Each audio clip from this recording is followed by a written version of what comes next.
Hi YouTube, my name's Sean Connors, and today we're going to be reviewing a role-playing game called Babylon 5. This is a fantastic program. I mean, if you've ever seen the series, I didn't get into it till some years after it actually finished on TV. Somebody recommended it to me who obviously knows me as a person. Having watched a few of the episodes, it took me about 3 episodes. I'd nearly given up watching it. It took me 3 episodes to get into, and then suddenly I got hooked. And I had to watch every episode and I had to find them all.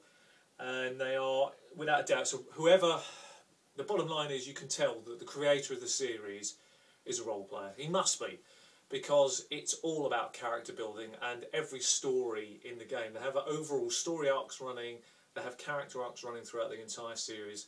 It's fantastic. It's a very Pacific world. I'm not going to bore you with exactly what that world is, but needless to say that Babylon 5 is a craft, which is this particular one here, and it's a place where all different nationalities come together in the hope of peace, really. And it's a fantastic place. There's loads going on. It's very interesting. It's got a very Pacific world. What I like about the particular role-playing game book, and I believe they've now updated these, so there's a second edition, but I'm really only going to talk about this one. This has got the D20 engine running in it. The 2 books I have here are source books, but they're a Pacific campaign source book, The Fiery Trail and Into the Crucible. I'm only really going to talk about in this particular review the actual role-playing game. So it's a D20 engine, so anybody who's played 3rd edition D&D, 3.5 Pathfinder is going to immediately understand some of the mechanics at play. They're very Pacific races to this universe, so again, that if you know Babylon 5 you'll understand what races are available. It's very realistic in terms of, it tends to, this particular roleplay, one of the problems that generally befalls most sci-fi games I've always found is they're okay for short bursts, and you generally can run a sci-fi game for a very short period of time, but they for some reason they never seem, particularly in our group, they never seem to last long term, and I think that might be down to the syndrome that, big gun syndrome or large vehicle syndrome, where you end up with, I've got a laser rifle, oh my god, he's got a doomsday device. There is no end to it. Oh, we've just fought off 1 TIE fighter, now there's 3, then there's 5, then there's 7, then there's 21. There comes a point where anything can kill you. Although that might be true in Babylon 5, it's much more realistic, the way they tend to do the fighting. You haven't got many hit points, so you treat, no matter what level you are, everybody's pretty much the same. You don't have a lot, so you pick your fights very carefully. Otherwise you won't last long. It's not a game to throw away characters in. It's very role-playing based, which is one of the things I like about the way they've set up the books. And they like you as a referee to think about story arcs and various things like that. And I think I really love that about this, and particularly with the way they've tried to build or give the referee an idea for the campaign. It's fantastic. Now, I'm not a big sci-fi person. I don't confess to be. I don't have that understanding, that technology skills that you need to be able to think forward problems, but I can in this world. It's one game world I actually feel like I'm functioning quite nicely because it encourages role playing.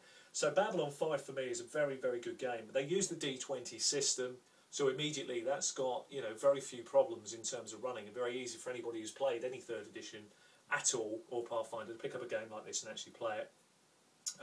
The books themselves are, again, fairly well set up. I mean, they're not the best, as you can see, hopefully, through the run. They're okay.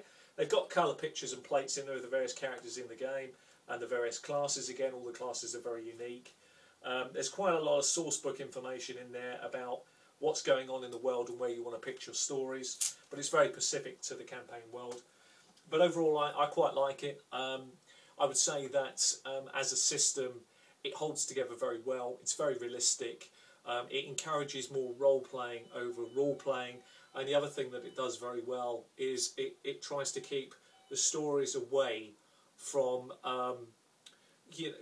getting into big battles, getting into large craft and fighting each other. It keeps it onto a scale it's palatable for my type of group, my type of players. So for that, I've got a lot of respect for the role-play game. It is pretty Pacific, but the best way of picking up the flavour is actually to watch the TV series, and the flavour will come quite instantly, and it isn't that difficult to maybe base your characters inside the Babylon 5 world and pick up at some point within the TV series fairly comfortably, which I love. So there's a lot to warrant this. It's definitely, the series was written by someone who really understands roleplay. The game has clearly been written that way off the back of D20, so it's very strong. If you can get hold of the books, it's still worth taking a look. I haven't had a chance to see how the system's updated. I do know it has been updated, but I haven't seen them yet. I'll have a look into that at some point in the near future. But for me, it was a good system. If I had to score it, I'd be giving it a 3 out of 4. It's probably just about a 3, just scrapes a 3. It's close. It's sort of between that sort of point where you might be giving it 2.5 to 3. I think it certainly deserves a 3 because it's well supported and the stuff that's out there for it is fantastic. It's a heck of a game world to play in. I do like what they've done with it. I like where they've gone with it. And it's a lot of fun. So if you've got a chance and you want to check something out a bit different than you normally do and you're into your sci-fi stuff, Babylon 5, the original role-play game, I would certainly recommend. 3 out of 4 is a very good rating. So if you're like me, and it's something you don't normally do, but you're always a little bit wary of sci-fi, this is one sci-fi game where I can honestly tell you it's well written, they balance it very nicely. It's a lot of fun in terms of it's more story-based. There are parts of action that are quite clever, but I really like it. It really holds together really nicely. So it definitely gets a big thumbs up from me. Anyway, this has been Babylon 5. I've been Sean Connors. Until the next time of an RPG review. Till then, take care. Bye-bye.